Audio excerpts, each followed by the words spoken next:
Bonjour, bonsoir chers frères et sœurs, je vous salue vous qui aimez le Seigneur Jésus-Christ. Alors nous allons poursuivre la série de vidéos sur l'ouvrage de F.X. Derwell, l'Esprit Saint de Dieu. L'Esprit Saint de Dieu. F.X. Derwell, l'Esprit Saint de Dieu. Voilà. Alors, nous abordons le chapitre qui est intitulé, ou je peux dire le sous-chapitre qui est intitulé l'Esprit de gloire. L'Esprit de gloire. On a vu qu'il a montré que l'Esprit de Dieu est l'Esprit de puissance, mais l'Esprit de Dieu aussi, l'Esprit de gloire. Et qu'est-ce qu'il dit à ce propos? Dans la résurrection de Jésus, puissance et gloire sont deux réalités toutes proches, qui se confondent même, pour aller s'identifier avec l'unique Esprit de Dieu. La gloire est une réalité très concrète. Elle a l'aspect d'un feu qui couronne le Sinaï, d'un épais nuage qui est lumière et mystère. Elle est le signal de la présence souveraine du Tout-Puissant, le rayonnement fulgurant de l'être divin, le mystère de Dieu dans la majesté de sa manifestation. Elle éclate en des œuvres grandioses. Au matin, vous verrez la gloire de Dieu.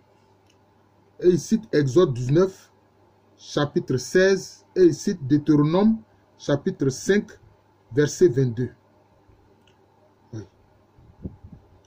Alors, donc, dans le Nouveau Testament, la gloire et la puissance se compénètrent, c'est-à-dire, bon, les deux s'enchevêtrent. Au point qu'on peut parler de la gloire de la puissance de la gloire, de la venue du règne en gloire et de sa venue en puissance. En cette affinité de la gloire avec la puissance qui a conduit à substituer à la glorieuse nuée l'Esprit de Dieu qui lui aussi est la toute-puissance. Oui, parce que dans l'Ancien Testament, on voit le peuple en exode, le peuple hébreu en exode, pendant la journée, bénéficie de la présence de la colonne de nuée de l'Éternel. Et pendant la nuit, bénéficie de la présence de la colonne de feu de l'Éternel, qui sont des manifestations concrètes de la gloire de Dieu. Et quand Moshe se dirigeait vers la tente de la rencontre où était l'arche, chaque fois il constatait qu'il y a une nuée lumineuse qui enveloppait la tente et qui était aussi présente à l'intérieur de la tente. Et il échangeait directement avec Dieu. Voilà. C'est ça. C'est très important. Et puis, c'est aussi l'esprit qui mène au repos. C'est pour ça que Jésus a dit, entrer dans son repos. Voilà. Le bon serviteur entre dans son repos, dans le repos du Seigneur. C'est comme ça. L'ombre lumineuse qui avait couvert la tente de Dieu et qui apparaîtra comme un dais au-dessus de la colline messianique. Isaïe 4, verset 5. Alors, justement, cette ombre lumineuse-là, c'est l'Esprit Saint. Aussi, quand elle descend sur la Vierge Marie et la couvre de son ombre. En même temps, opère en Marie l'énergie toute puissante de Dieu. Luc, chapitre 1, verset 35 et verset 37. Dans sa résurrection, le Christ est le Seigneur, détenteur de la puissance. Il est le Seigneur de gloire. 1 Corinthiens, chapitre 2, verset 8. Et il est le Seigneur de l'Esprit. Voilà. Toute la promesse eschatologique, c'est-à-dire des fins dernières, s'accomplit dans la résurrection de Jésus. La pleine effusion de l'Esprit, le triomphe de la puissance, la fulgurance de la gloire. Le Christ est ressuscité par l'Esprit. Romains 8, verset 11. Il vit par la puissance. 2 Corinthiens, chapitre 13, verset 4. Il est ressuscité par la gloire. Romains 6, verset 4. La résurrection est à la fois la glorification de Jésus, son entrée en puissance seigneuriale et son entière spiritualisation. La puissance, la gloire de l'Esprit produisent cet unique effet parce qu'il constitue une unique cause. Le Christ est ressuscité dans l'esprit de puissance et de gloire et a été transformé en lui. Dans l'irradiation de la gloire du Christ, les fidèles sont transfigurés, eux aussi en un corps spirituel. Vous entendez? Je reprends, c'est très important. Dans l'irradiation de la gloire du Christ, les fidèles, c'est-à-dire vous et moi, sont transfigurés eux aussi en un corps spirituel. Voilà. Donc chacun de nous est un corps spirituel en Jésus-Christ. C'est ce que cela dit. Où est l'Esprit du Seigneur? Eux aussi. Où est l'Esprit du Seigneur? Eux aussi en un corps spirituel. Où est l'Esprit du Seigneur? Là est la liberté. Là où est l'Esprit du Seigneur, là aussi est la liberté. Et nous tous, le visage découvert, nous reflétons ou contemplons la gloire du Seigneur et sommes transformés de gloire en gloire en cette même image par le Seigneur qui est Esprit. Vous voyez? Cela veut dire quoi? Il veut dire ici que la gloire du Christ ressuscité rejaillit sur chacun de ses disciples, sur chaque baptisé, sur chaque chrétien. C'est ce que ça dit. Cette impréhension par l'Esprit et la transformation en gloire progressent au même rythme. Le fidèle possède les prémices de l'Esprit. La compte du don final de l'Esprit, il fait aussi l'expérience d'une gloire naissante, par quoi il est justifié, et peu à peu transfiguré, et qui, en un jour, l'assimilera au Christ de gloire, par la puissance de sa résurrection. C'est-à-dire, être assimilé au Christ de gloire, c'est-à-dire quoi? Être configuré à Jésus ressuscité, à Jésus glorifié, à Jésus qui est à la droite de la majesté divine. C'est ce que cela dit. C'est ça. Cette transformation est à la fois l'œuvre de l'Esprit, de la puissance et de la gloire, qu'il vous donne selon la richesse de la gloire d'être fortifié puissamment par son Esprit. Notamment en Éphésiens 3, verset 16. C'est ce que Paul dit. Au jour de l'ultime rencontre avec le Christ pascal, donc le Christ ressuscité, les fidèles apparaîtront en un corps de gloire. Apparaîtront en un corps de gloire. Un corps plein de force. Un corps spirituel. C'est ce que justement Saint Paul enseigne notamment en 1 Corinthiens 15 et verset 43. De ces trois qualités, la dernière est l'explication des autres. Les fidèles vivront dans la gloire, dans la force, parce qu'ils ressusciteront dans l'esprit. Tout ce qui est dit là, chers frères et sœurs, c'est pour vous et moi. Mais il faut que nous approprions cela. Il faut que nous croyions en cela. Il faut que nous sachions que la gloire de Jésus ressuscité, cette gloire rejaillit en chacun de nous. C'est cela. C'est important de croire cela et de penser cela. L'identité de l'esprit et de la gloire est certaine. Vous voyez, certaine. Il faut en être certain. Aussi bien que celle de l'esprit et de la puissance. La première épître de Pierre, chapitre 4, verset 14, a créé la formule. L'esprit de gloire, l'esprit de Dieu. La nuée lumineuse et secrète qu'on appelait la gloire de Dieu, symbole de la présence souveraine, est aussi le symbole de l'esprit. Or, la gloire, c'est Dieu même dans le rayonnement de son être, dans la magnificence de sa force, le mystère infini en sa manifestation. Voilà.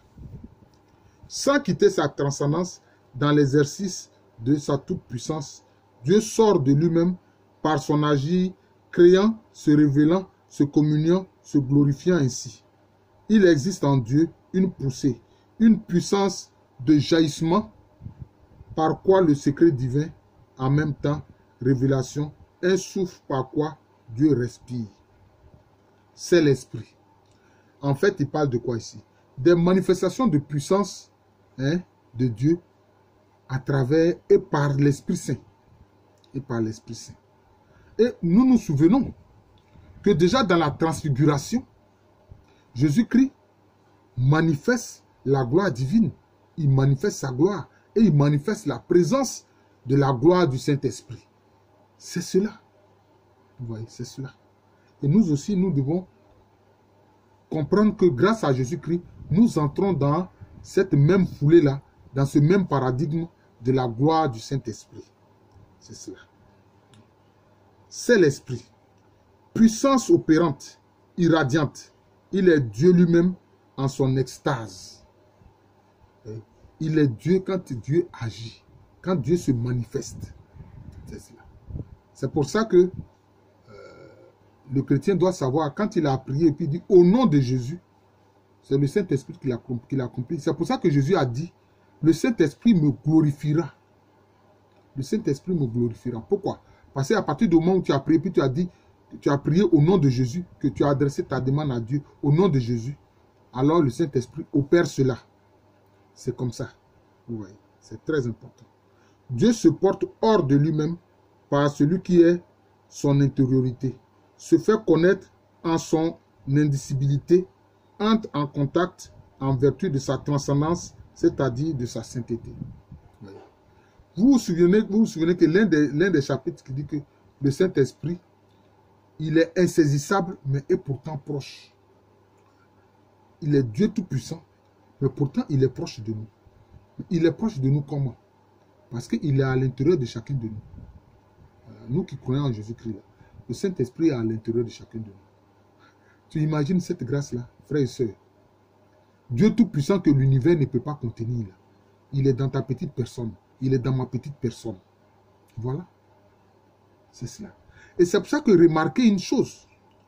Dans l'Ancien Testament, quand Dieu s'adresse à ceux qui l'envoient, il leur dit quoi? Va, je suis avec toi. Va, je suis avec toi. Là, il dit qu'il est avec la personne. Mais il ne dit pas qu'il est en la personne. Il dit, je suis avec toi. Va, je suis avec toi. Voilà. C'est ça. Partout où tu iras, je serai avec toi. Mais qu'est-ce que Jésus lui l'a dit? On passe de l'extérieur à l'intérieur. Celui qui croit en moi demeure en moi et moi en lui. Celui qui m'aime, le Père l'aimera et nous viendrons faire notre demeure en lui. C'est cela. Nous viendrons faire notre demeure en lui. Mais quand le Père et le Fils font leur demeure en nous, c'est quoi? C'est par le Saint-Esprit qui habite en nous. C'est par le Saint-Esprit qui habite en nous. C'est comme ça. Et par le Saint-Esprit qui habite en nous, Jésus-Christ vient vivre en nous et le Père Céleste vient faire sa demeure en nous. Et cette manifestation du Saint-Esprit en nous, c'est la gloire de Dieu qui se manifeste. Mais vous imaginez, Pierre, si tremblant, qui a renié 3 fois Jésus, après avoir reçu le Saint-Esprit, Pierre parle et il arrive à convaincre et à convertir 3000 personnes. Et le même Pierre, quand il passe comme ça, son ombre simplement guérit les malades. Son ombre guérit les malades. C'est une manifestation de la gloire du Saint-Esprit. C'est le Saint-Esprit qui fait cela. C'est le Saint-Esprit qui fait cela. Oui. Moi, j'invite les chrétiens qui ont encore des doutes. Enfin, des doutes, c'est une façon de parler. C'est-à-dire qui ne voient pas dans leur vie se manifester la puissance du Saint-Esprit, la gloire de l'Esprit de Dieu. Mais qu'ils lisent ce qu'on appelle la géographie des saints, c'est-à-dire la vie des saints. Il faut lire la vie des saints. La géographie des saints, il faut lire la vie des saints. Et l'un des saints les plus proches de nous, de notre période contemporaine, ben c'est Saint Padre Pio. C'est Saint Padre Pio. C'est Saint Padre Pio. L'odeur de sainteté était sur lui. Vous voyez.